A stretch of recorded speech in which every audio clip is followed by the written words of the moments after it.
the man who would not let the engine rest.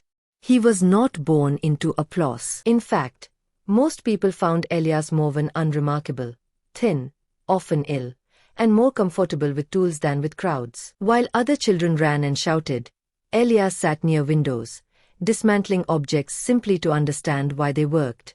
Or why they didn't. A mind that refused to settle. Elias lived in a time when machines were crude and wasteful. Engines hissed, clanked, and devoured fuel like hungry beasts. People accepted this as the price of progress. Elias did not. One afternoon, while repairing a worn-out pumping engine for a workshop, he noticed something others had ignored for years. The machine wasted more energy restarting than working. The flaw was obvious once seen. The solution was not. And that was where his great journey began. Years of almost. Elias sketched endlessly. Most designs failed. Some worked, but poorly. A few worked well, briefly. Money ran out. Friends lost patience. Investors shook their heads. "You are chasing perfection," they told him. "Good enough is enough." But Elias knew something they didn't. A small inefficiency, repeated endlessly, becomes a great loss. So he continued. Not loudly, not confidently, but persistently. The breaking point. There came a winter when his workshop was colder than his doubts. He sold tools to buy food. He burned old sketches to stay warm. For the first time, he wondered if the world simply wasn't ready. That night, exhausted, he stared at the engine in silence, and saw it clearly. The problem wasn't power.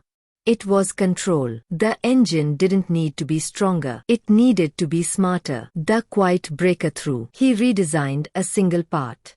Just one. A separate chamber. A better seal.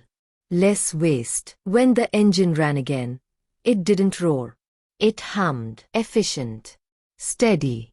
Different. No one cheered. No bells rang. But the engine kept running. Longer. Cheaper. Better. That was enough. Resistance and recognition. Even then, the world resisted. Old manufacturers dismissed him. New ones feared change. Elias learned that invention is only half the battle. Convincing others is the rest. Slowly, factories adopted his design. Mines ran deeper. Mills turned faster. Cities grew louder. Elias stayed quiet. He wasn't interested in fame. He was interested in function. The true legacy. Years later, people spoke his name with respect.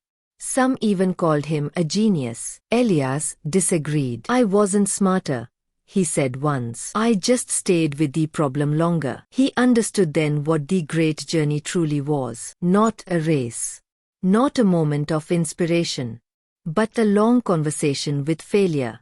Until it finally gives up. The journey continues. Elias grew old, but his work kept moving. Inside engines, inside cities, inside the future.